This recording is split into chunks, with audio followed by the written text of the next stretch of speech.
Et bonjour, rebonjour, parce que c'est mon deuxième live de ce matin. Donc ce matin, vous avez vu une petite cérémonie, la cérémonie du matin, comme on l'appelle, avec le repas des moines et les prières. Donc je vous ai parlé que je vous ferai un petit live comme ça pour vous expliquer, et surtout pour les nouveaux, et pour les autres qui me suivent depuis des années maintenant. Vous allez entendre toujours la même chose, puisque je vais me présenter, de vous dire pour quelle raison je suis venu en Thaïlande, qu'est-ce que je fais en Thaïlande, donc toutes ces choses-là que tout le monde m'a posé au tout départ sur mon Facebook. Donc c'est des réponses aux questions qu'on me pose, et c'est vrai que de plus en plus vous êtes nombreux à être sur mon Facebook, et vous me posez tout le temps la même question, et ça ne m'embête pas, parce que c'est normal dans la vie qu'on demande pourquoi la Thaïlande, et ainsi de suite. Donc, ça fait déjà, maintenant, ça fait le 14 novembre, ça fait 9 ans que je suis ici, à Nissan. Donc, qu'est-ce qui se passe? C'est que il y a beaucoup de gens qui me disent, mais pourquoi Nissan? Pourquoi tu n'es pas allé sur les îles? Parce que c'est vrai que vous avez tendance à voir des reportages sur les îles, sur les belles îles que j'aime aussi, la mer bleue, voilà, toutes ces choses-là. Alors au tout départ, oui, c'était prévu que j'aille sur les îles, mais la chose s'est faite que je ne connaissais pas Nissan. Vraiment, c'était un endroit que je ne connaissais vraiment pas, et quand on m'a parlé de Nissan, je me dis, mais qu'est-ce que c'est où? Et quand je suis allé sur Koh Samui, j'ai connu ma femme. J'ai connu ma femme qui était en vacances. Et finalement, du fil en aiguille, ça serait trop long si je vous expliquais tout ça, mais c'est grosso modo, elle m'a montré où elle habitait. Donc Lissan. Et la première fois que je suis venu ici, je me rappellerai toujours, j'étais fatigué par rapport au voyage, puisque je suis de France, Bangkok, de Bangkok à Nissan, il y a encore 6 heures de route en voiture ou alors en petit minibus. Donc ça faisait quand même un sacré voyage et beaucoup d'heures de voyage. Donc le lendemain, quand je me suis levé, je me suis mis dehors, c'était au mois d'août, je me rappelle. Je me suis mis dehors et j'ai vu des petits villages. Parce que j'étais arrivé de nuit à Kassevisai, donc à Nissan. Et je voyais ces rizières à perte de vue, cette couleur verte. Puis je me suis senti chez moi. Car quand j'étais à Koh Samui, je me sentais pas chez moi. C'était beau. Il y avait beaucoup d'ambiance, il y a beaucoup de choses comme ça. Donc c'est pas mon fort, c'est pas mes choses à moi. C'est vrai que d'y être en vacances pour s'amuser, oui, c'est assez agréable quelques jours pour moi. Je parle de moi. Il y en a qui aiment bien la fête, les bars, la musique, tous les soirs, toute la journée. Il y en a qui aiment ça. Moi, c'était pas mon truc. Donc finalement, j'étais pas chez moi à Koh Samui. Mais j'adore Koh Samui, ça restera toujours ma destination de cœur, parce que c'est de là-bas que ça a commencé. Donc je ne pourrais jamais dire que cette île, je ne l'aime pas. Puis, avant ce jour-là, je faisais des vacances. J'avais des vacances et j'étais allé une année à Phuket, Bangkok. Donc déjà, là, je me sentais quand même assez bien quand je rentrais dans des temples, que je faisais des visites, que je sortais des sentiers battus, comme on dit. Et c'est vrai que la Thaïlande m'a vraiment plu. Puis quand je voyais des reportages sur la télévision, ça m'a toujours plu. Et bien sûr, le bouddhisme, c'est pareil. Donc, c'est vrai que vraiment, ça m'a vraiment plu, le bouddhisme. Ça va les cap. Il me lève. On est ok. Photo après dit. Là, je parle aux moines qui ont fini de manger, qui rentrent chez eux, parce que je suis à côté de leur maison, puisque je suis dans leur petit paradis. Donc, c'est vrai que quand je me suis trouvé ici à Nissan, j'ai vu ces petits villages, j'ai vu cette vie, la vie qui me plaît, la vie sawadika. Ni hả? Mi hả?ใหญ่ ไม่เป็นไรaprèsดู อันนี้มี1บ้านมี มีเสียมๆเล็ก เอาไหม ๆเอาเปล่า no เสียมๆพึ่ง ฮะ อันนี้พึ่งอันนี้พึ่งมีเสียมๆนี้ไม่เป็นไรเพื่อดู มันไม่กินอะไรเลย mais pas là, donc il me dit qu'il y a un nid d'abeilles qui a du miel. Donc j'irai voir après. On continue notre petite histoire d'Eric Thaïlande. Donc oui, ici ça m'a vraiment plu. Les gens gentils. Puis je vais vous dire la vérité, quand je me promenais au fur et à mesure dans l'Isan, dans ces petits villages-là, je voyais qu'il n'y avait pas de tourisme. Il n'y avait pas de personnes, il n'y avait pas d'étrangers. Et c'est ce qui m'a plu quand même. C'est ce qui m'a plu. Et quand j'étais en France, je faisais beaucoup d'îles. Je voyageais beaucoup. Je travaillais beaucoup, je voyageais beaucoup. Parce que je ne suis pas un grand voyageur, mais bon, on travaillait, puis on allait en vacances dans toutes les îles, que ce soit l'île Maurice et tout. Et quand j'ai connu la Thaïlande, j'ai eu ce magnifique coup de cœur pour ce peuple. La beauté aussi de ce pays, mais surtout leur mode de vie. Déjà, j'avais un peu commencé dans ce chemin-là quand j'étais à l'île Maurice, car c'est vrai que j'avais tendance, moi, quand je partais en vacances, c'est d'aller justement où les agences de voyage ne nous amenaient pas. C'est-à-dire à la rencontre des gens, de la population, de leurs mœurs, de leurs traditions. Ça m'a toujours plu. Chaque fois que j'ai voyagé, j'ai voulu savoir comment ces personnes-là vivaient. Ça a commencé vraiment à me plaire quand je suis allé à l'île Maurice, où j'ai étudié le bouddhisme, mais surtout, avant le bouddhisme, j'ai étudié l'hindouisme. Au tout départ, j'ai commencé par ça.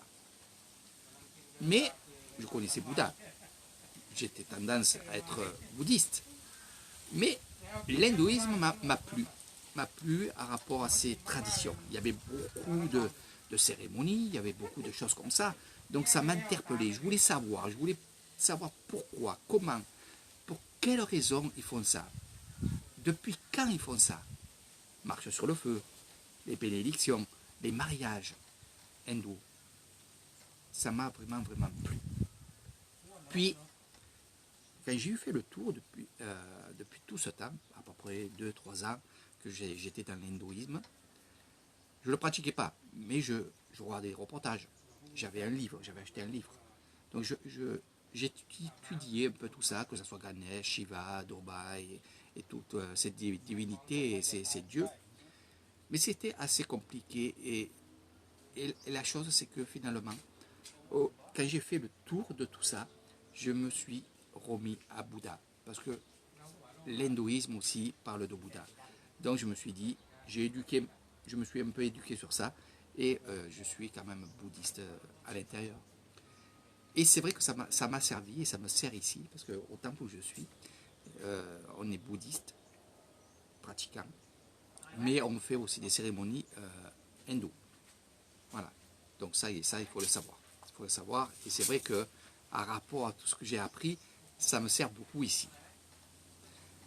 Donc, voilà pourquoi aussi ces petites choses m'ont fait dire que finalement, la Thaïlande me plaît spirituellement. Puis j'ai été vraiment bien accueilli ici.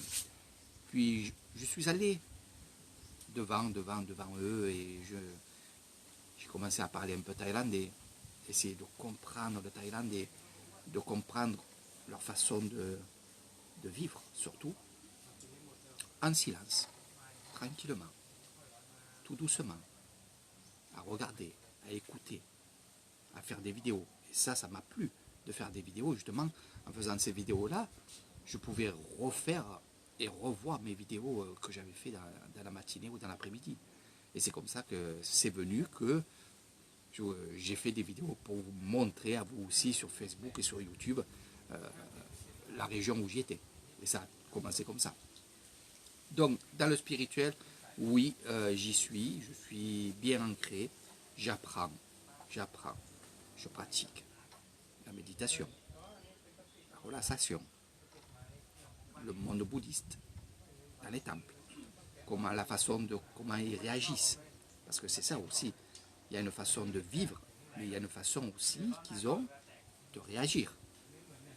Quelquefois, ils sont dans le spirituel, quelquefois, ils sont un peu moins dans le spirituel, mais ils reviennent toujours sur leur chemin du milieu, dans le spirituel.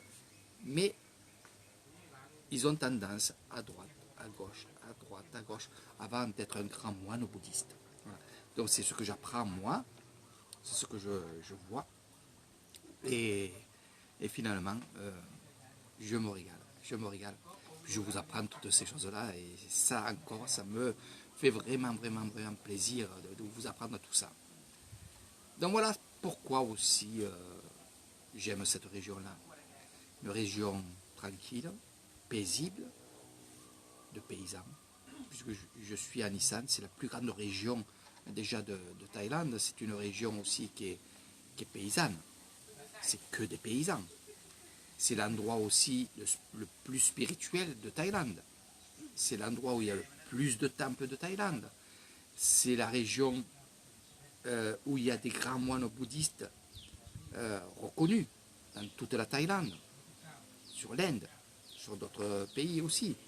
Il y a vraiment des grands moines ici. Donc je suis vraiment entouré du spirituel et ça m'a plu. Ça m'a plu. Et c'est vrai que quand on est autour de ça et que nous-mêmes on est au milieu de ça, eh bien on se sent bien. Question manger, on mange très très bien. Pour quelle raison? C'est que on a des poulets qui sont là, qui gambadent dans les rizières, dans les terres, dans les maisons, dans les jardins, qui sont nourris, bien entendu, vraiment bien. Donc, tout ce qui est bétail,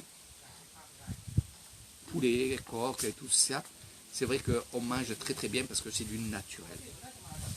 Tout ce qui est fruits et légumes qui sont faits ici sur les terres d'ici, je vous amènerai voir un terrain.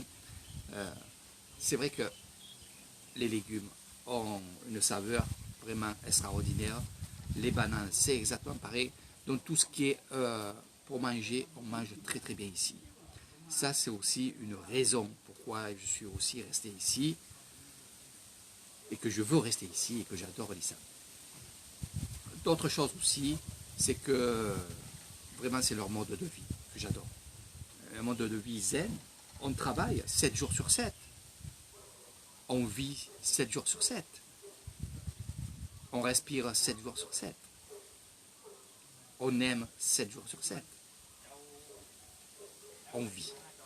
On est vraiment, vraiment dans un endroit où on peut dire qu'on est libre. Voilà, c'est ça aussi. Cette région ici aussi, c'est là où il y a le plus grand, on va dire, c'est là où on fabrique le plus de riz, qu'on récolte le plus de riz. Il y a des terres ici à perte de vue. Ici, il y a des kilomètres de terres de riz, de rizières. Voilà. Et c'est vrai que je me suis intéressé beaucoup à leur tradition. Et j'ai remarqué, et j'ai vu, et maintenant j'y suis, ils ont resté quand même dans leur tradition, ils veulent vraiment que les traditions restent ici dans leur village. Et c'est assez facile parce que je le vois, même qu'il y a le téléphone, même qu'il y a la télé ou des choses comme ça, ils ont quand même toutes les années, la même période, des tambouns, des fêtes bouddhistes, des choses comme ça. Donc ils restent dans les traditions. Les jeunes, je les vois, chaque fois qu'il y a des fêtes qui sont annoncées, 3-4 jours avant ou 5 jours avant, des fois, ils vont travailler dans des temples pour faire leur fête, la fête du Bouddha, leur fête à eux, leur fête qui, toutes les années se disent, ah, tel jour, telle heure, on va faire ça. C'est ce que j'aime, c'est ce que j'aime. Donc c'est pour ça que je me suis dit, ma vie est ici. Je serais triste vraiment s'il me fallait repartir en France. C'est une chose que je ne ferais pas parce que c'est une chose que ici c'est fini. J'ai tourné la page sans dire que j'aime pas la France. Non, des fois je le dis pour m'amuser, pour vous faire comprendre que vraiment, ici, la Thaïlande, vraiment, pour moi, est quelque chose d'important. Donc je dirais à certaines personnes, je dirais, mais la France ne me plaît plus. Cet endroit ne me plaît plus, me ressemble plus. Je ne veux plus ressembler à ce que je ressemblais à l'époque. Je veux rester ici, dans mes traditions.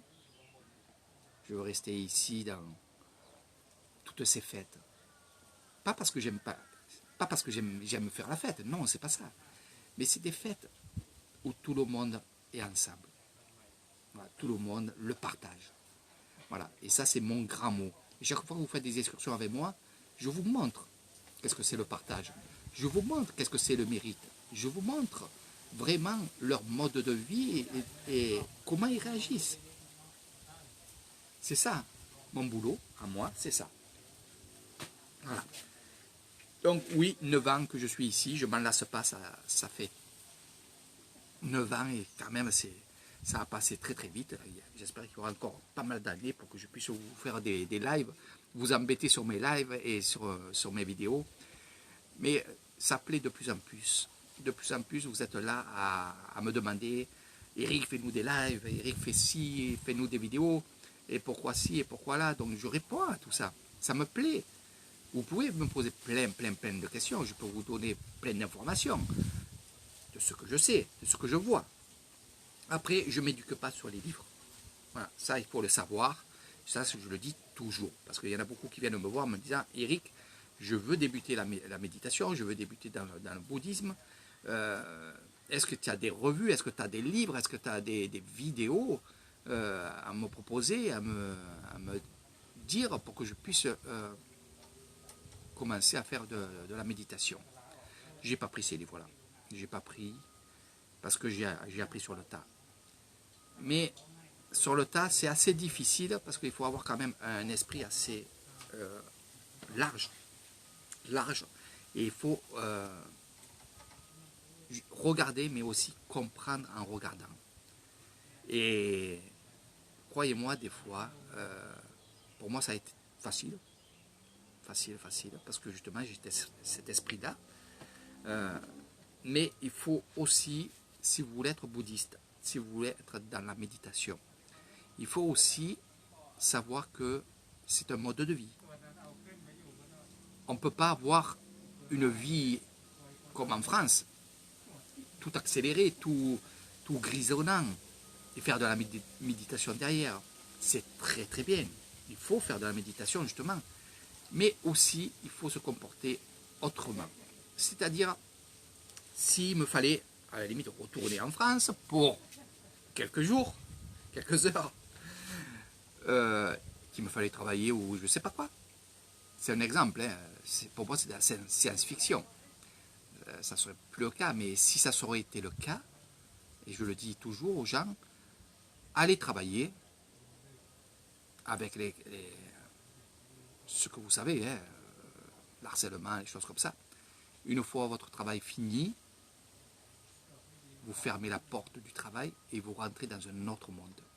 Donc ce que j'apprends aux gens qui viennent me voir et me consulter, parce qu'on peut dire comme ça, je leur apprends à fermer les portes de la vie. C'est-à-dire le travail, eh ben oui, vous avez des problèmes, vous n'avez pas même vous n'êtes pas avec un travail de problème, mais quand vous sortez du travail, vous sortez du travail. Quand vous sortez d'un centre commercial, vous sortez d'un centre commercial. Donc chaque fois, il faut fermer les portes. Ici, on peut les laisser ouvertes, les portes, puisque ce n'est pas la même vie. Mais j'apprends beaucoup aux gens à fermer les portes, c'est-à-dire à faire le lâcher-prise aussi, c'est ce qu'on appelle ici. Mais à la limite, c'est comme si vous auriez un placard. Voilà. Donc c'est comme si vous avez un placard avec des tiroirs, et vous tirez un tiroir, le matin, hop, vous allez travailler. Une fois que vous avez fini de travailler, tac, vous refermez le tiroir. Vous rentrez à la maison, vous tirez un autre tiroir, vous faites ce que vous avez à faire chez vous, et une fois fini, vous fermez le tiroir, et ainsi de suite, ainsi de suite. Donc j'explique un peu ça, donc brièvement maintenant, mais c'est ce qu'il faut faire pour être bien dans la vie. Voilà. Et pour être bien dans la vie, il faut être fort.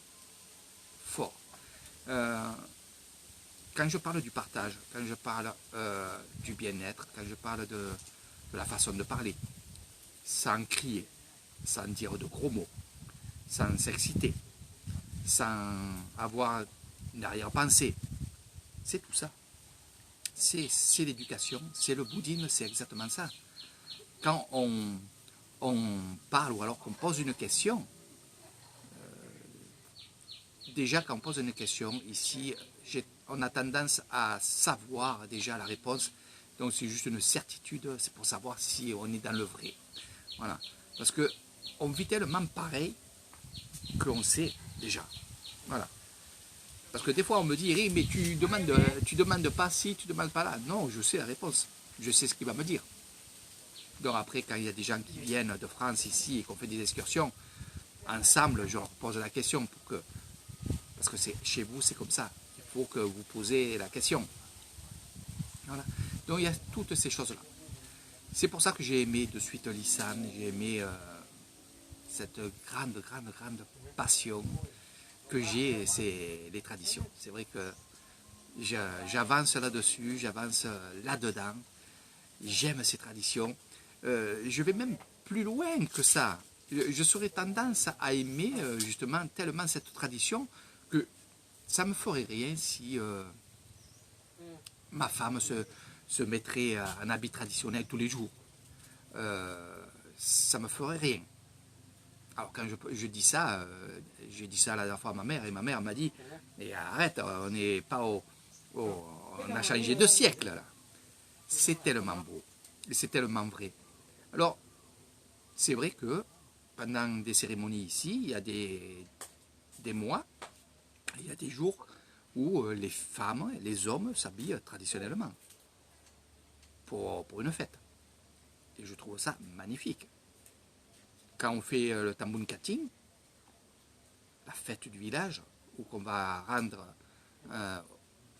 des offrandes aux moines bouddhistes, les femmes sont habillées en habit traditionnel, avec les ombrelles, avec ces magnifiques robes, ces magnifiques tricots polo, traditionnels.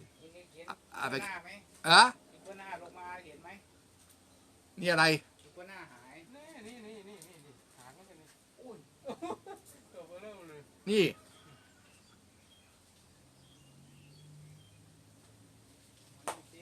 ไปมันร้อนมัน นี่อ่ะ Ah, je vais voir ce qui est. ตามตัวได้ดีเลยนะ Je vais voir. มองแล้วมองอีกเลยมอง Alors, je vais vous montrer. Nous aussi.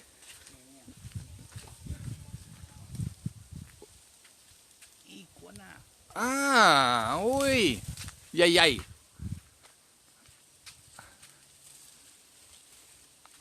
Attendez. Hein. Dodo, oui. Vous voyez qu'est-ce que c'est? Yay, yay.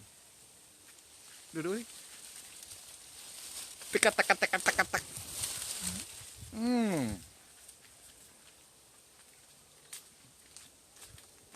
Caméléon. ชื่ออะไรอย่างคุณไทยภาษาไทยชื่ออะไร ชื่อกระปอมยักษ์ Donc je suis avec un moine.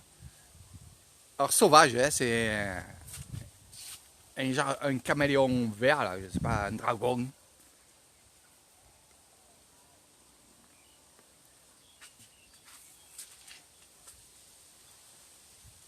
Je peux prendre une photo.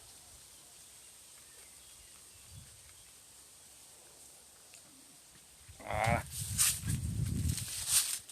Vous voyez?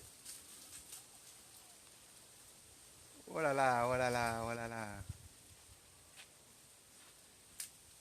Oh. Je croyais que c'était un serpent parce qu'il y avait la queue. C'est ça que j'aime, ces choses-là. Il y a beaucoup de choses à voir ici en Isan. On va se remettre en place et je vais vous parler encore un petit peu. Juste l'histoire de vous dire vraiment maintenant ce que je fais ici en Thaïlande. Donc je me remets en place. Voilà. Donc vous savez pourquoi j'aime tout ça. Vous avez encore la preuve ici. Voilà, dans un temple, il y a des animaux. Voilà, c'est plein de choses comme ça. Donc qu'est-ce que je fais en Thaïlande? Alors c'est venu que ces belles choses que je voyais autour de moi, que je commençais à comprendre et tout. Je suis toujours ému quand je parle de ça parce que c'est vraiment beau. C'est vraiment beau et vraiment, j'adore. Je suis venu ici, je me suis marié, thaïlandais, bien entendu, pour ceux qui ne savaient pas. Et bon, j'ai commencé à faire ma maison. J'ai fait ma maison, mais avant ça, je suis allé un mois dans un temple et faire l'éducation bouddhiste. Donc pendant un mois, j'étais comme mes pères ici, les moines d'ici, habillés comme eux, la tête rasée bien sûr. Et j'ai appris le bouddhisme et j'ai appris surtout à gagner le cœur un peu des habitants de mon village. Parce que les gens de mon village venaient me donner à manger, me préparer à manger, on faisait l'aumône. Donc de suite, ils ont vu que j'aimais le bouddhisme et que j'étais bouddhiste. Voilà. Donc ça m'a permis à moi, je ne l'ai pas fait pour eux, je l'ai fait pour moi. Pour moi parce que je me suis dit aussi, je vais vivre en Thaïlande, je vais mourir en Thaïlande, je vais rester en Thaïlande. Et il faut que je m'adapte, il faut que je sois comme eux. Ça a été très très facile parce qu'on aurait dit que j'étais ici depuis des années et que ça faisait quelques jours que j'étais ici. C'est vraiment un endroit extraordinaire où je suis. Il y a des gens qui me disent, Eric, mais tu es quand même loin de tout. Non, je ne suis pas loin de tout. Il y a tout autour. Mais on est loin de ces mauvaises choses, ces choses négatives qui est les bars, les discothèques, des choses comme ça. Ici, il y a des bars. Il y a des discothèques qui sont sur la ville de Hue, qui est la plus proche. Mais vous ne les verrez pas. C'est le soir, puis c'est caché. C'est caché parce qu'on est quand même dans un endroit le plus spirituel de Thaïlande. Donc on a le respect. Voilà, ça il faut le savoir. Mais il y a de tout. Il y a tout ici. Pas dans les villages. Et les villages, chaque village, c'est une famille. C'est comme ça. On fait partie du village, on fait partie de la famille. C'est pour ça qu'on dit ici, on vit avec la famille. Mais on ne vit pas avec la famille. On est avec la famille. Après, on a notre vie à nous et ils ont leur vie. Mais toutes les fêtes, toutes les cérémonies, quand il y a quelqu'un qui meurt, on est ensemble. Quand il y a un mariage, quand il y a une naissance, quand il y a des gens qui sont malades, on est ensemble, on est ensemble. On marche ensemble. Il y a du troc qui se fait. Il y a des gens qui n'ont pas d'argent, mais ils ont des terres. Donc ils vont troquer du riz contre ci, contre là, contre là, contre là. Ils vont troquer un poulet contre du riz. Ou ils vont troquer un poulet contre un canard. Ou contre une couverture. Voilà, des choses comme ça. Donc le troc se fait bien entendu ici. Et c'est vraiment génial ça. Si tout le monde ferait comme ça, ça ferait du mal aux gros riches. Voilà, on ne va pas trop en parler de ça. Ça sert à rien. La seule solution ici, que je vous donnerai à moi, c'est de faire du lâcher prise. Voilà. Je vous apprendrai ça sur une autre vidéo. Donc comme je vous ai dit, après un mois dans le temple, j'aurais pu rester longtemps, mais j'avais ma maison à faire, donc la construction était attaquée, puis il fallait que je sois là pour les travaux, pour contrôler, pour voir. Donc pendant un mois, au temple, et après de là, j'ai commencé à travailler. Mais j'ai continué à aller à droite, à gauche, dans les cérémonies, aller dans les fêtes. Et je vous faisais des photos, je vous faisais des vidéos, et j'ai vu qu'il y avait beaucoup de monde. À l'époque, sur ma chaîne YouTube, qui a été maintenant, à cause du Covid, supprimées. J'ai eu 2 chaînes de YouTube supprimées. J'avais plus de 18 500 personnes sur une chaîne. Et l'autre, elle faisait à peu près dans les 7000 personnes. Donc il y avait beaucoup de gens qui me suivaient. Et c'est vrai que tous les gens me disent c'est beau, c'est bien ce que tu nous montres, on aimerait être avec toi. Donc je me suis dit, Eric, pourquoi pas les faire revenir ici? Pourquoi pas leur montrer? Et c'est comme ça que ça a débuté à que je fasse le guide spirituel. Pas le guide parce que, voilà, vous savez pourquoi. Pour ceux qui connaissent la Thaïlande. Donc j'ai fait ces choses-là. Mes premiers clients, ils étaient dans un autre hôtel, parce que mon hôtel n'était pas construit. Et c'est d'après ça que je me suis dit, je vais faire quelques bungalows. Puis de là... Vitamine. Oh, dis maman. Ça va les carpes. Voilà, la vitamine, bonhomine. Voilà. Ça c'est moi. Et ça c'est Léo. Voilà. Et je me suis mis à faire venir des gens, à leur faire découvrir ça. Ça leur a plu. Petit à petit, je me suis vraiment spécialisé dans toutes ces choses-là. Au tout début, j'étais un bleu bite, comme on dit à Marseille. Donc je ne savais pas trop avec les personnes. Mais je me suis bien débrouillé au tout début. Et là maintenant, c'est vrai que quand on fait des excursions avec moi, je peux vous expliquer ça. Je peux faire vraiment vos packs, votre séjour, comme vous le voulez. Voilà. L'avantage, c'est ça. Et j'ai fait petit à petit, j'ai fait mon hôtel. J'ai fait mon petit hôtel qui s'appelle le Bouddha Bungalow. Petit à petit, c'est vrai que quand je vois le travail que j'ai fait, je ne m'en suis pas rendu compte parce que j'aime tellement ça que c'est des gens qui me disent Eric, tu te rends compte de ce que tu as fait? Même si tu l'as fait avec quelques Thaïlandais et toi, parce que j'ai beaucoup travaillé moi, parce que j'aime travailler. Donc, non, je ne me rends pas compte de ce que j'ai, parce que dans le monde bouddhiste, on n'est pas matériel. On n'est pas matériel. Moi, ce qui compte en premier, c'est la santé de ma famille, aussi bien en Thaïlande qu'en France. C'est ce qui compte le plus pour moi, c'est ça. C'est pas d'avoir un grand château, c'est pas d'avoir une grande maison, un grand hôtel. C'est quand même vivre, parce qu'il faut quand même vivre. Il y a rien, j'ai rien de la France qui m'est donné. J'ai pas de retraite pour l'instant. Je suis encore jeune. Et c'est vrai que je me débrouille bien. Je me débrouille bien. Puis grâce à ma maman aussi, qui de temps en temps me dit Eric, il faudrait que tu fasses ça, tu fasses ça. Alors je lui dis, j'attends. Oui, je vais le faire. J'attends que j'ai du monde. J'attends d'avoir un peu d'argent. Puis s'il m'en reste après que j'ai fini pour le manger, pour l'électricité, parce qu'on paye l'électricité, on paye le manger quand même. Et s'il me reste des sous, oui, je commencerai à travailler ce que tu me dis. Donc je l'ai fait petit à petit. Petit à petit. Et là, je le fais toujours petit à petit. On y arrive. Et ce que j'ai remarqué aussi, et c'est ce qui fait ici le moine, c'est pour ça que finalement, je suis comme eux. Je suis comme eux.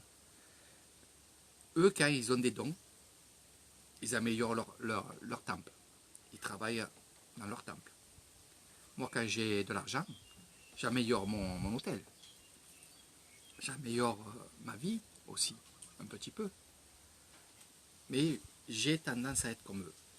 J'ai tendance à, dès que j'ai de l'argent, investir dans l'immobilier, dans mon hôtel, pour que ça soit joli, pour que ça soit beau, puis continuer les travaux. C'est vrai que je suis à la fin. Là, j'améliore juste la décoration.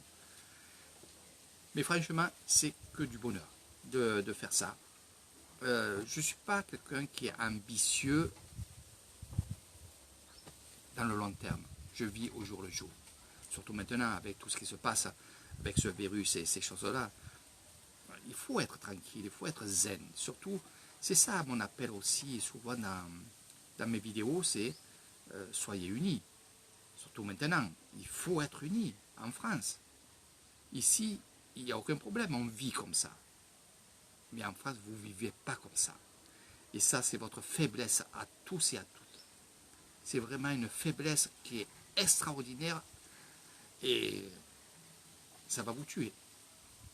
De ne pas être ensemble, de ne pas vous aider, ça va vous tuer. C'est tout simple.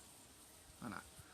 Donc, écoutez-moi au moins une fois, partagez cette vidéo, soyez unis, et tous unis. Quoi qu'il y a comme religion, bouddhiste, musulman, chrétien, il faut maintenant, c'est pas demain, c'est pas après-demain, c'est maintenant. Il faut que vous soyez unis, ensemble. Voilà. Laissez vos religions chez vous. Quand vous êtes dehors, vous êtes pareil. Voilà. Ça, franchement, si vous n'êtes pas comme ça, croyez-moi, vous êtes mort. Et quand je dis mort, c'est mort. C'est sous la terre, et encore. Voilà. Donc, voilà l'Islam, pour moi, c'est l'amour d'un endroit, l'amour d'un pays, l'amour de tradition, l'amour de... Voilà. Je pense que il n'y a pas d'autre chose qui pourrait me faire plaisir que d'être ici. C'est vrai que je suis parti très souvent, 2-3 jours à Bangkok ou des choses comme ça. De suite, je me languissais de revenir au pays. Voilà. Alors, j'ai la famille qui me disait, ouais, mais ça c'est la vieillesse, tu te languis de rentrer chez toi. Non, je peux être dans des endroits de luxe. J'ai été dans des endroits de luxe, que ce soit à Bangkok, grâce à mon ami Simon, dans des endroits magnifiques. Mais, regardez, ici, je suis bien. Je suis bien.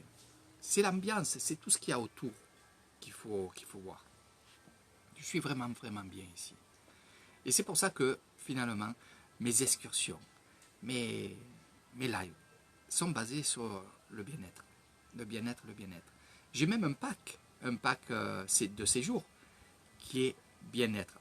Voilà. Séjour et tradition, c'est village et tradition bien-être. Voilà, ça, c'est le nom du pack. C'est vraiment quelque chose d'extraordinaire. Les gens, ils se laissent aller. Ils font des petites excursions. Ils voient les traditions. Ils sont avec la population. Mais aussi, il y a ces moments-là où on peut s'asseoir, on peut parler tranquillement comme ça, sans crier, sans parler fort. Parce que crier ici, ils ne savent pas ce que ça veut dire. Ici, ils disent parler fort. Sans parler fort. Sans avoir une mauvaise idée. Voilà. Ici, on parle. On parle. On va parler des fleurs. On va parler des statues. On va parler des couleurs. Des couleurs des arbres, des choses comme ça. Du riz, on va parler aussi du temps. De la chaleur. De la pluie. Et c'est tout. C'est tout.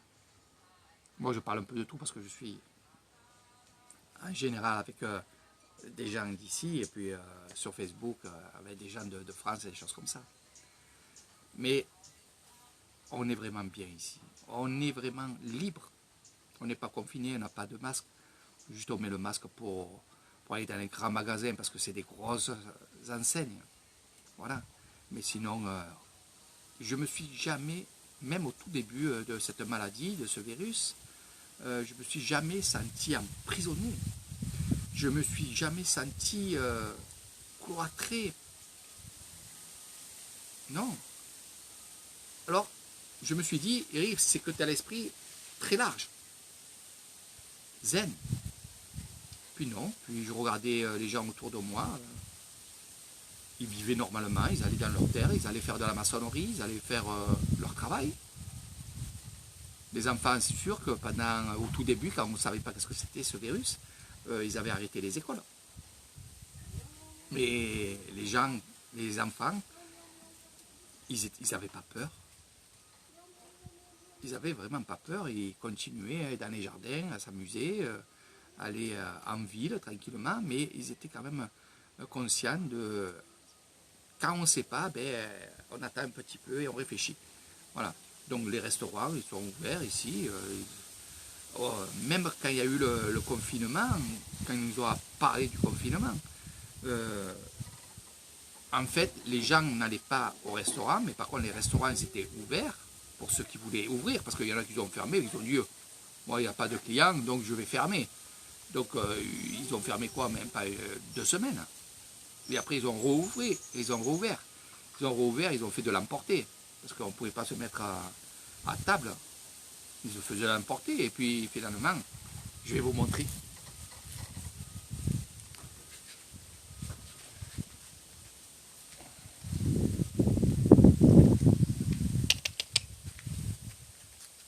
Regardez, il est descendu de l'arbre. Donc c'est en liberté ça, hein. C'est la première fois que j'en vois un ici. Ah, avec toutes les terres qu'il y a tout autour. Voilà. Tout autour. Voilà. Il n'est pas mort, hein. Il se met au soleil. Il se met au soleil tranquillement. Et regardez où je suis. Je suis pas bien. Hein? Eh oui. Donc on va arrêter un peu ce live. Je vous ai assez dit de choses. Puis j'aime bien parler. Franchement, c'est que du bonheur. Voilà. Sylvana, mon amie. Voilà. Donc voilà pourquoi j'aime Nissan, pourquoi je suis venu à Nissan. C'est pour toutes ces raisons que je vous ai données. Moi, je vous invite à découvrir Nissan, surtout avec moi. C'est pas pour me vanter, parce que non, ça, et ni pour vous dire prenez un guide, même si ça vous coûte un peu cher, enfin un peu cher. Prenez quelqu'un qui connaît. Prenez quelqu'un qui vous fera gagner du temps. Prenez quelqu'un qui vous, justement, vous expliquera le pourquoi, le comment, et aller dans les détails. C'est vrai que j'ai vraiment une chance dans ce monde-là qui est Nissan de connaître beaucoup de gens, de connaître beaucoup de grandes personnes, de grands moines. Quand je dis grandes personnes, c'est aussi dans les établissements, que ce soit les écoles, les choses comme ça, les directeurs, les directrices, voilà, des choses comme ça. C'est que ils m'ouvrent les portes. Ils savent ce que je fais. Ils savent que j'aime ça. Ils savent que je le fais avec passion. Ils connaissent, et moi je connais les horaires pour y aller. Quand c'est pour y aller, quand c'est pas. Dodo aussi. Mais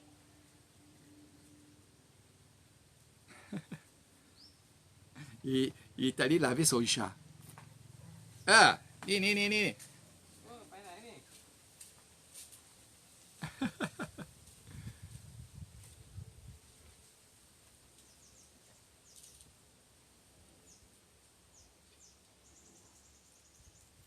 Regardez. Duสิ โ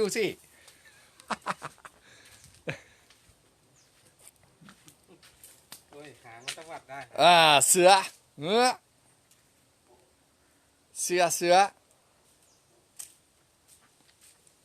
Il est allé laver le petit bébé chat. Voilà. Alors il élève des lapins, il élève des chats et oh, on n'est pas bien là. Donc voilà, mes amis. Hop, on va se caler. Sylvana, tu as dit, oh, qu'il est beau ce collier là. C'est le mien. Donc bientôt, je vais en vendre. Bonjour, mon ami. Bonjour. Sylvana, que j'adore. Toujours à l'écoute d'Erita Yan. C'est une femme formidable. C'est vrai que j'ai très envie de la rencontrer. J'espère qu'un jour ou l'autre, tu viendras ici. Et crois-moi que je vais être avec toi. Et je vais te montrer toutes ces choses que tu aimes. C'est vrai que il y en a beaucoup.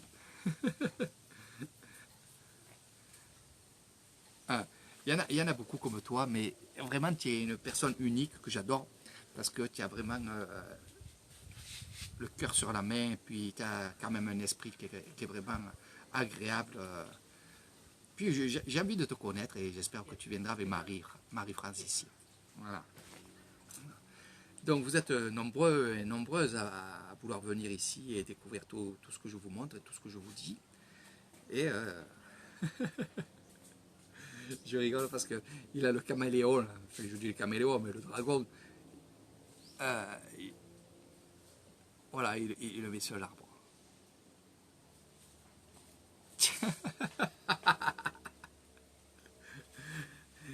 Oh, enfin, c'est que des rigolades, voilà.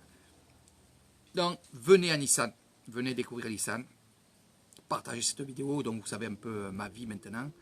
Donc, oui, je suis guide spirituel et guide tout court, comme ça, pour le plaisir, pour vous faire découvrir tout ça, avec les marchés, avec les temples, les rizières, les habitations, donc les villages. On va découvrir ensemble ce monde-là. Ce monde que j'ai découvert petit à petit, qui m'ont donné tant de plaisir. Tant de plaisir, et ça me donne encore beaucoup de plaisir, parce que finalement, je me trouve tout le temps dans les mêmes endroits, mais c'est jamais la même chose. C'est jamais la même chose. Quand je fais des excursions, je me suis rendu compte. Là, c'est là, Kinkarka, il veut tellement faire une photo et mettre le dragon sur l'arbre et faire une photo qu'il se fait attaquer.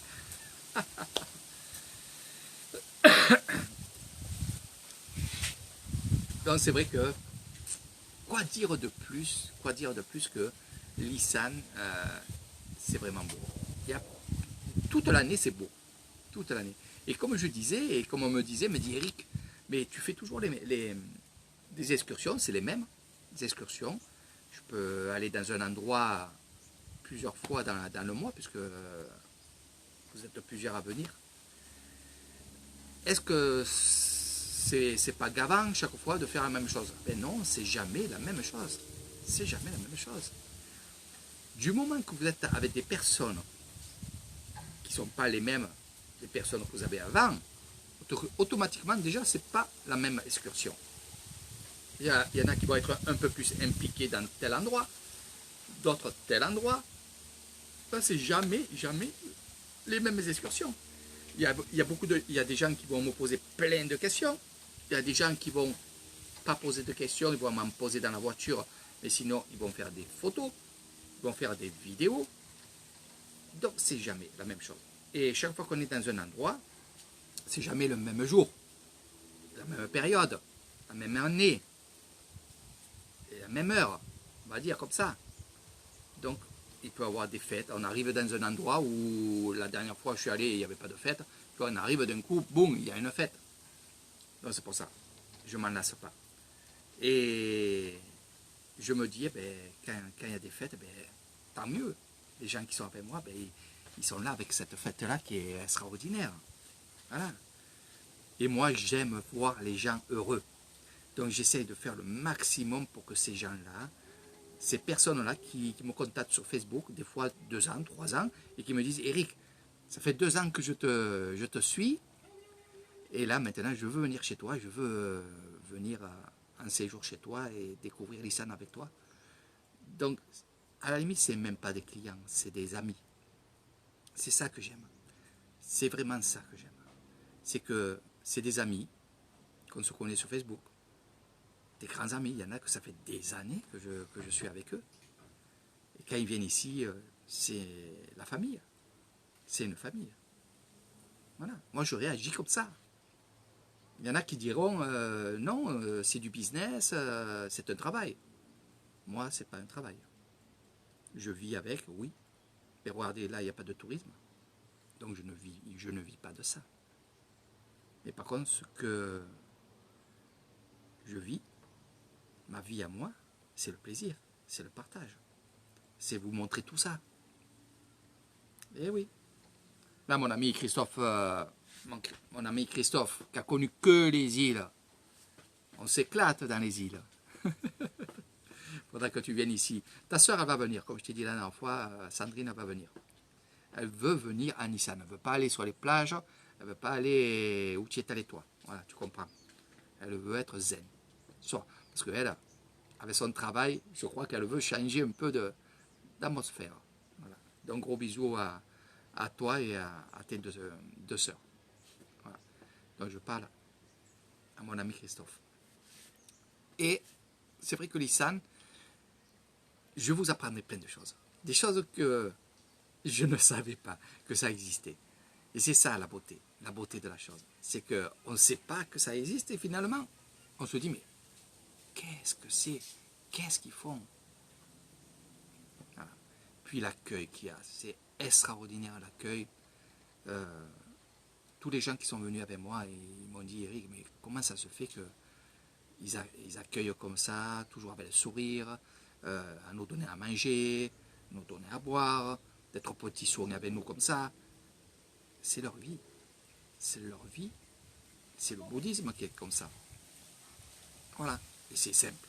Très très simple. Très très très simple. Vous pouvez aussi faire la fête avec eux, vous inquiétez pas. Ils aiment faire la fête. Voilà. On est quand même dans un monde de bouddhisme, mais on aime faire la fête. Que ce soit le sanouk. Le sanouk, c'est marcher en s'amusant derrière un camion où il y a une grosse sono à l'intérieur, il y a des musiciens. Et on traverse les villages, on traverse notre village, on rassemble jeunes enfants, ados, vieillards, et on danse ensemble, on boit ensemble, on fait la fête ensemble, ça dure 2 heures, 3 heures, et c'est vrai que c'est merveilleux, voilà, de voir ça. C'est vrai que quand je fais mes vidéos, et quand j'ai eu fait quelques vidéos, surtout quand vous étiez confinés, vous, en France, je faisais ces vidéos-là et je me disais, mais Eric, c'est cruel ce que tu fais. Tu leur montres un mode de vie et qu'eux, en France, ils sont en prison, ou en Italie ou en Espagne, parce que j'ai des amis un peu de partout. Donc, c'est cruel ce que je fais, de vous montrer que nous, on s'amuse, de vous montrer que finalement, nous, on vit. Il faut faire pareil. Il faut faire exactement pareil que nous. Voilà. N'ayez pas peur. N'ayez pas peur. La peur vous bloque tout. Tout. Voilà. Ah. Le caméléon, il est là. Le caméléon, il est là. Voilà. Il est juste derrière moi. Bon, je vais faire comme le caméléon. Je vais rentrer à la maison. Je vais bricoler un petit peu, travailler un petit peu. Je vous ferai d'autres lives sur d'autres endroits. Là, c'était juste pour me présenter. C'est long, je ne sais pas combien de minutes ça a duré. J'aime bien parler. Puis regardez, derrière moi, on est bien, on est tranquille. Les animaux, les oiseaux, un peu de vent, juste un petit peu. Et quand même la chaleur là, qui est vraiment extraordinaire ici. La vie est quand même bien ici, car pas vraiment trop de pluie. Le beau temps à chaque fois. On fait les grillades, on mange dehors. Ah, donc, c'est que du bonheur. Donc, sur ce, je vais boire un petit coup. Je vais rentrer à la maison tranquillement, me mettre en tenue de combat, comme je dis, et travailler un peu derrière chez moi, avec mes manguiers, avec mes choses comme ça. Donc, vous voyez, voilà, on s'occupe. Alors, bien sûr, je vais continuer à faire mes ventes de bijoux, de colliers spirituels. D'abord là, aujourd'hui, je suis venu ici au temple pour amener des bracelets, pour qu'ils soient bénis par ce moine-là. Donc, ils m'ont resté 3-4 jours ici. Voilà. Et après, je vais attaquer mes petits lives de vente. Alors, c'est vrai que ça plaît. J'attendais un petit peu que le jour de l'an et Noël soit passé. C'est vrai que vous avez été nombreux à me commander des objets, des choses comme ça. Et c'est vrai que c'était un peu ennuyant parce que avec le problème de la poste, il y en a qui ont eu leur colis après Noël. Et ça, je m'en excuse, c'est pas de ma faute. Je ne veux pas me justifier, mais avec le Covid, il y a des choses qui ont changé à la poste. Donc maintenant, je suis au courant. Je pense que ça ira plus vite que les colis que je vous ai envoyés et que vous avez attendus. Non, voilà. Donc maintenant, ça va être au point. Donc ça, ces choses-là, aussi, je remercie tous les gens qui ont donné pour les couvertures des mamies. J'étais vraiment, vraiment touché parce que, et je vous le dis encore une fois, depuis 9 ans que je suis ici à Nissan, dès le début, j'ai dit je voudrais faire quelque chose pour les vieillards. Voilà, parce que je vis tellement avec eux, je sais ce qu'ils ont besoin, je sais ce qu'ils n'ont pas besoin, je sais comment ils réagissent. Donc un jour, je m'étais dit, je vais acheter des couvertures et je vais donner des couvertures aux vieillards pendant la période qui fait froid. Et c'est la période de décembre, janvier, février, on va dire. Mais bon, février, là, il fait très très chaud. Et j'ai jamais eu trop le temps de le faire. C'est pas le temps qui me faisait reculer, c'est la vie. C'est-à-dire j'avais des clients, j'avais beaucoup de choses à faire. Et quand on est en train de faire beaucoup de choses, on a quand même ces idées qui restent. Et l'idée de faire un cadeau à ses mamés. Et grâce à vous, je suis arrivé à faire ça. Et ça, c'est grâce à vous. Sinon, j'aurais encore repoussé un petit peu parce qu'avec le Covid, tout ça, il n'y a pas de clients qui venaient chez moi. Donc, question financièrement, je n'aurais pas pu. Et grâce à vous, j'ai pu acheter. Et au lieu d'acheter 25 couvertures, j'en ai acheté 32 couvertures. Et ça, grâce à vous. Donc, je suis fier de vous. Je suis fier de certaines personnes qui, même qu'ils ont donné pas beaucoup, mais ils ont donné. Ils ont donné. Ils ont donné de leur cœur. Voilà, c'est ça. Et finalement, j'aurais pu, financièrement aussi, il y a des années que j'aurais pu acheter ces couvertures-là. Pourquoi j'ai attendu? C'est pour, sans doute, pour que les gens me suivent dans ces choses-là du partage. C'est pour ça. C'est comme l'histoire du trampoline qui maintenant est terminée. Je l'ai commandé, je vais le recevoir d'ici demain ou après-demain. Donc, j'attendais d'avoir la totalité pour acheter le trampoline pour les enfants. Et ça, c'est grâce à vous, encore une fois.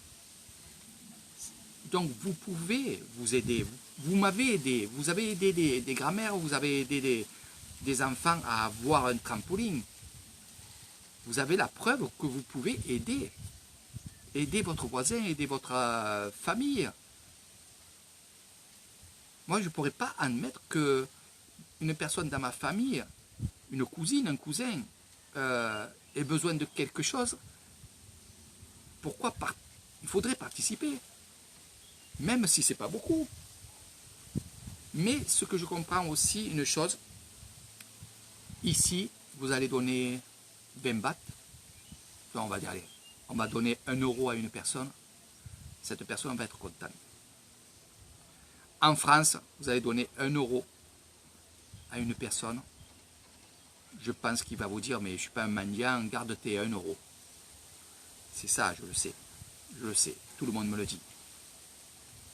Mais, ou alors, vous allez donner quelque chose et la personne qui va le recevoir dit, ouais, il me donne quelque chose, mais en retour, il a besoin de quelque chose de moi ou il a besoin de moi.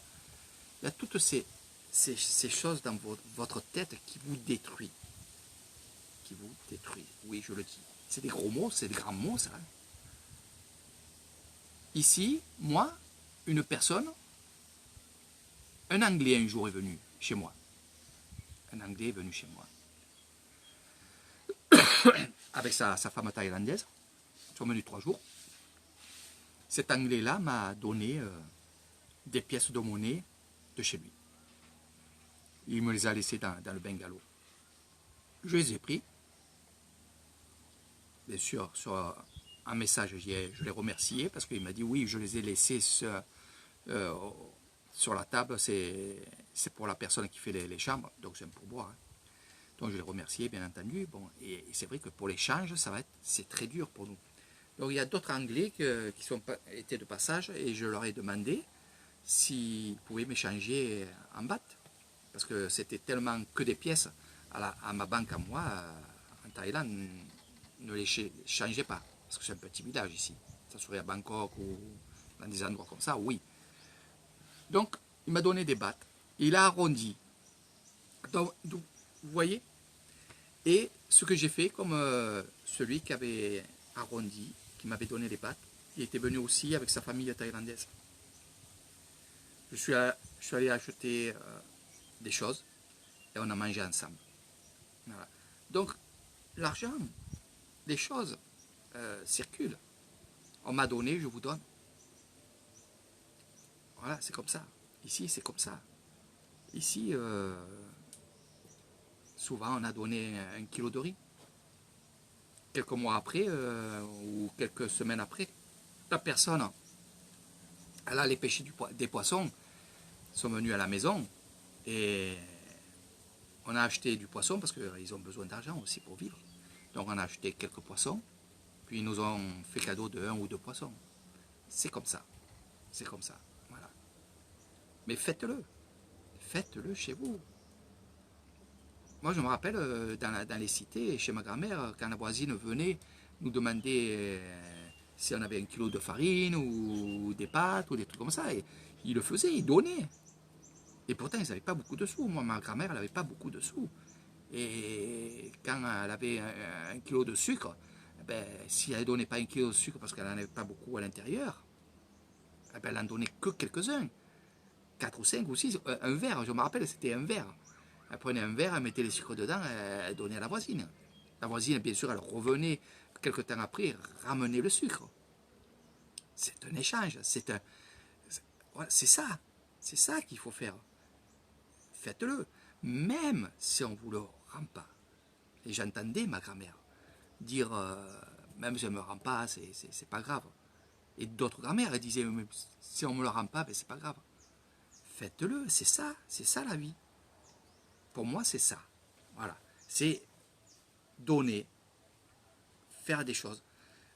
Petit exemple aussi, il y a des gens qui viennent chez moi et qu'ils dorment chez moi et ils prennent des activités, des excursions à la carte.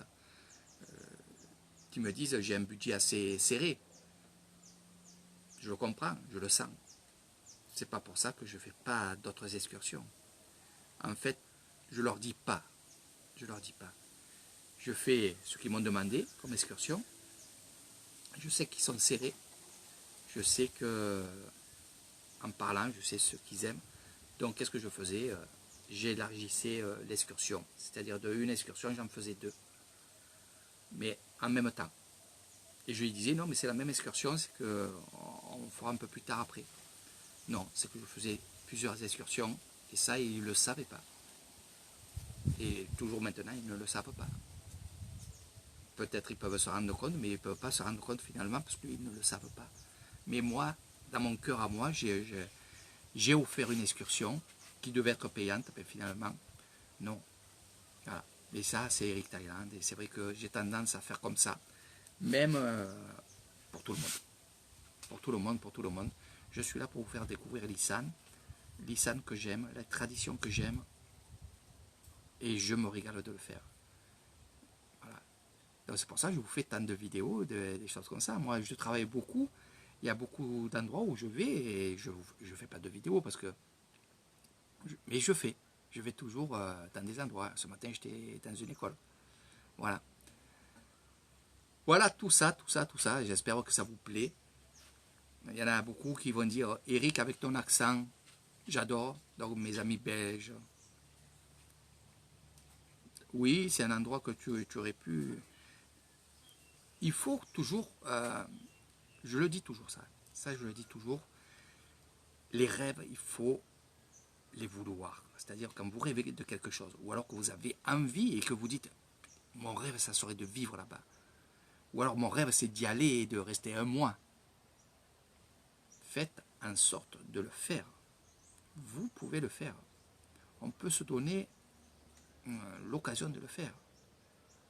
Mais, bon, pour l'instant, en France, c'est un peu bloqué. Mais tous mes rêves, je les ai réalisés. Tous mes envies de rester ici en Thaïlande, de faire le guide, d'être dans des cérémonies, de connaître des grands moines bouddhistes. Toutes ces choses que je rêvais, je les ai fait. Quand je dis rêver, ça veut dire vouloir. C'est vrai que je suis assez fonceur sur ça. Je suis passif. Je réagis, je calcule. Je ne me prends pas la tête surtout. Et je le fais. Comme là, je vais ouvrir mon petit restaurant et vous allez voir que je vais ouvrir mon restaurant. Alors qu'est-ce qui va se passer? Ce qui va être bien pour ceux qui savent, parce qu'il y en a qui vont poser des questions, donc ils savent déjà ce que je vais faire.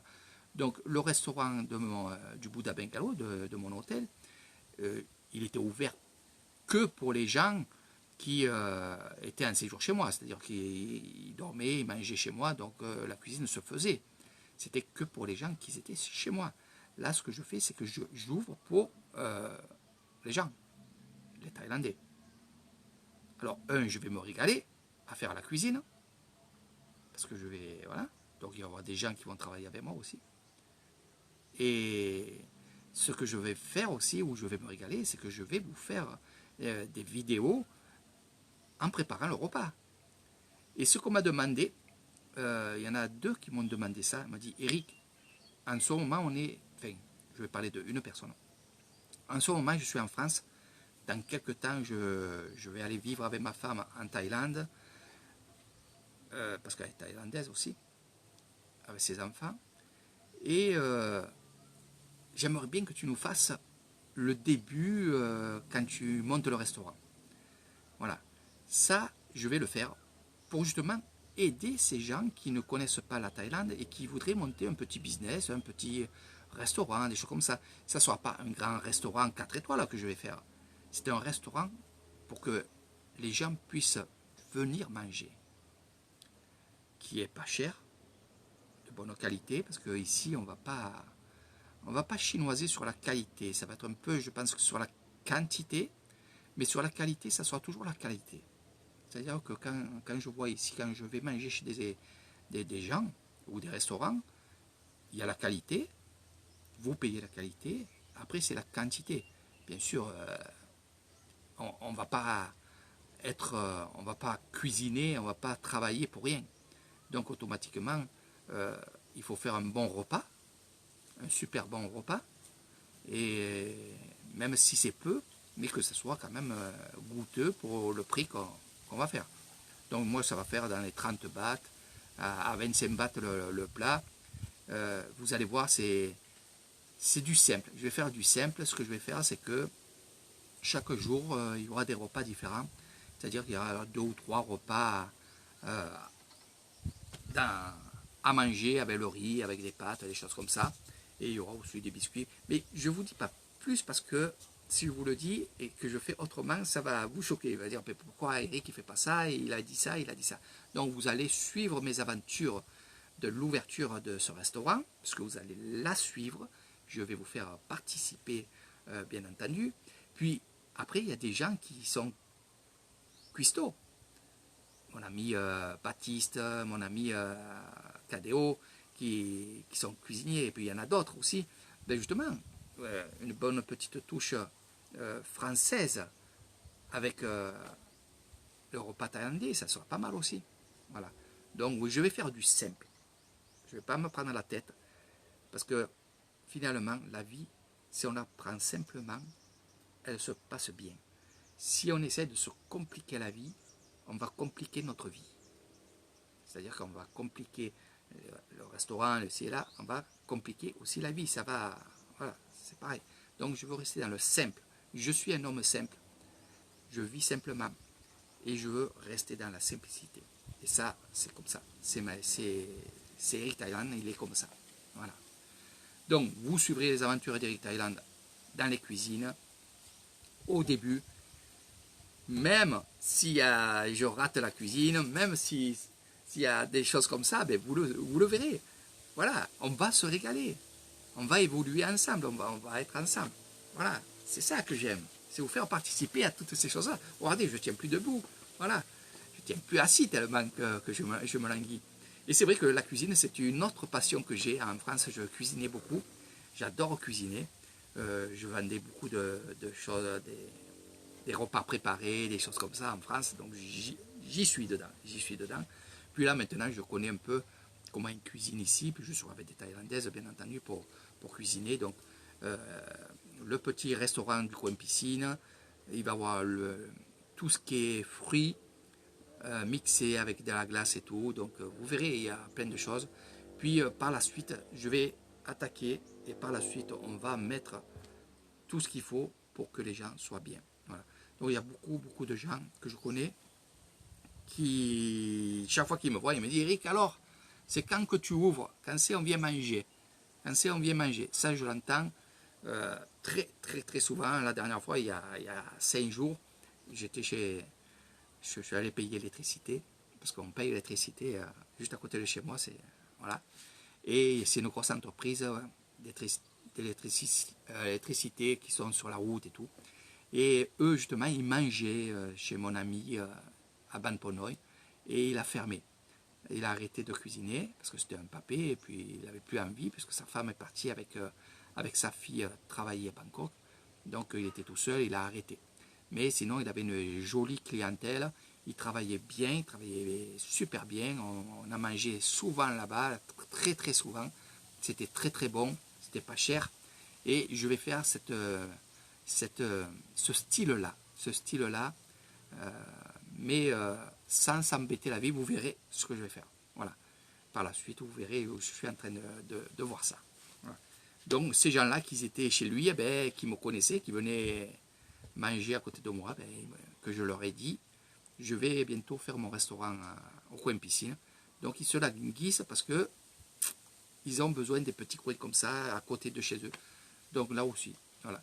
Ça me fera gagner de l'argent, pour vivre, et de deux, pour justement continuer les travaux, la décoration, les choses comme ça. Voilà. Donc vous savez tout. Voilà, on a parlé, je ne sais pas combien de minutes, mais je me régale. Je vais m'arrêter parce que ça va continuer. Mais j'ai d'autres vidéos à vous montrer. Vendredi, je vous ferai un live. On ira dans un marché qui est tout nouveau. Le marché du vendredi. C'est comme ça que je l'appelle. Ici, on a le marché du matin.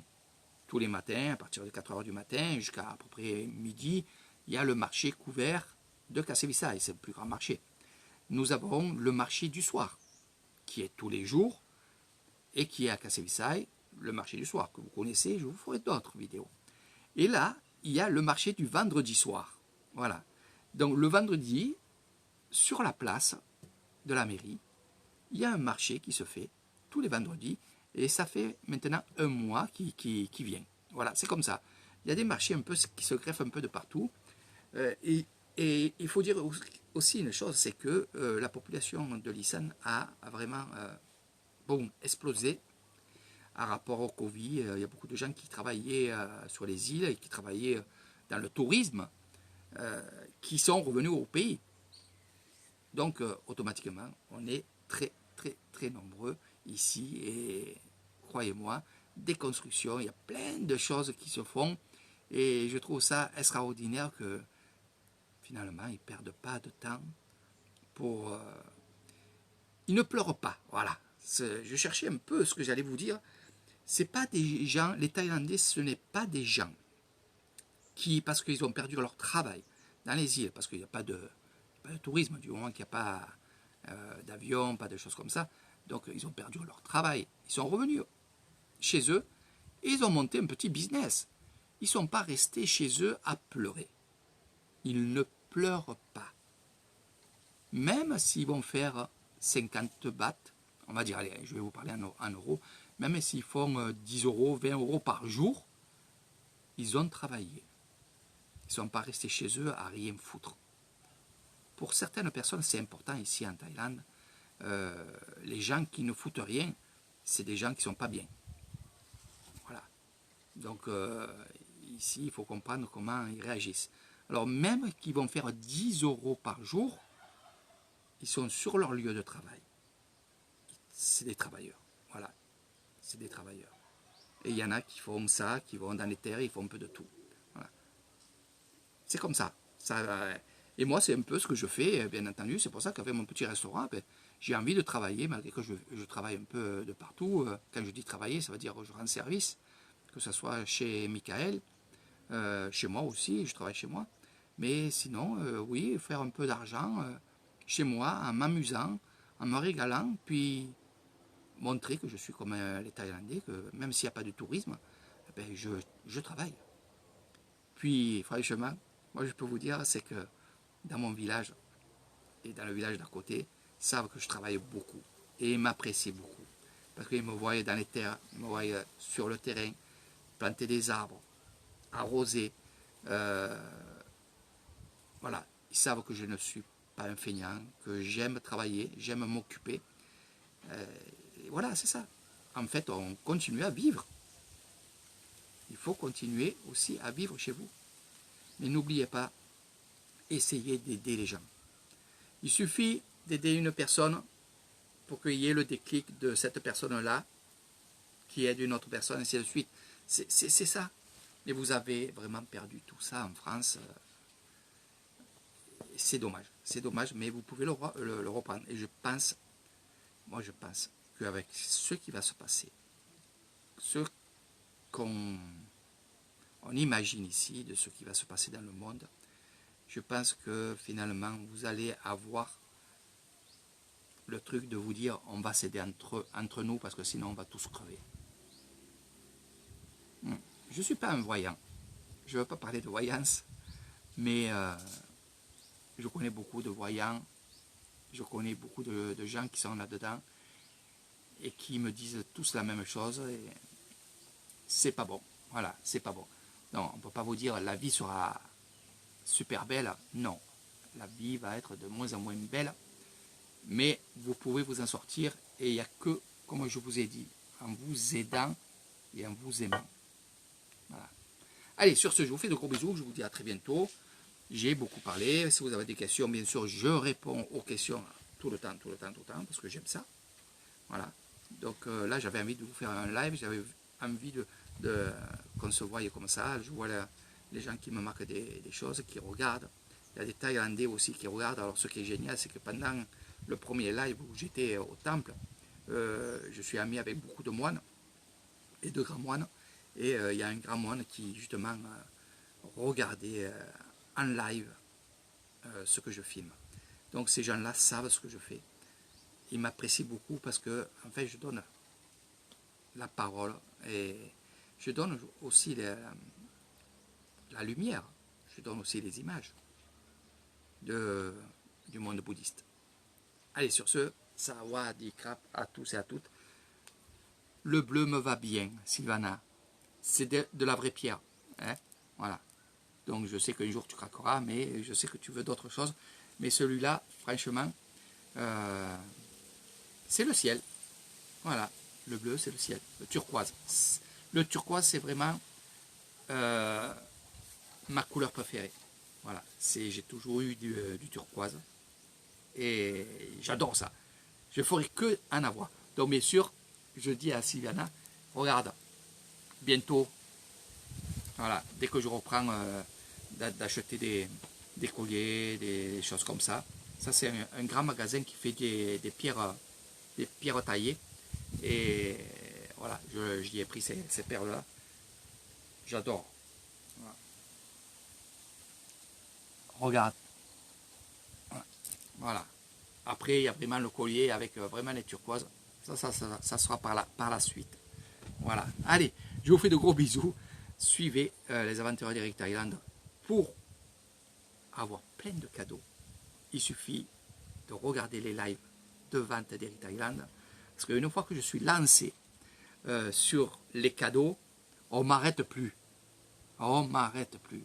Donc, la prochaine vente, je vous l'ai mis, c'est un éléphant qui était ici, qui a été signé par l'Omport et qui a été béni aussi par l'Omport. Et vous voyez, il y a l'éléphant et il y a un coffret comme ça. Et ce coffret-là, justement, est pour les moines. Est offert pour les moines. Donc, je peux les avoir parce que je suis dans un temple. Donc, je ne les ai pas gratuitement, bien sûr, je les achète. Mais je les achète, mais ils sont bénis. Donc vous aurez ces coffrets-là. Il y a une personne qui était à séjour chez moi, qui a vu ça dans ma petite boutique souvenir. Elle m'a dit, j'en veux un. Alors, elle l'a pris et elle l'a mis comme ça chez elle. C'est dans le coffret, ça reste dans le coffret. Et vous verrez, je vous expliquerai tout ça. Mais ces coffrets-là, pour les moines, beaucoup de gens en veulent. Donc, il y a ça, il y a d'autres cadeaux qui vont se greffer, des bracelets, des colliers, des bagues, il y aura de tout, de tout, de tout, de tout. Voilà. Et au plus il y a des gens qui me disent, dans la vente, qui me disent, on veut encore des cadeaux, au plus je fais des cadeaux. Voilà, c'est tout simple. C'est comme ça avec Eric Thailand. Allez, cadeau, cadeau, cadeau, cadeau, cadeau. Et bonne santé à tous et à tout. Et à bientôt.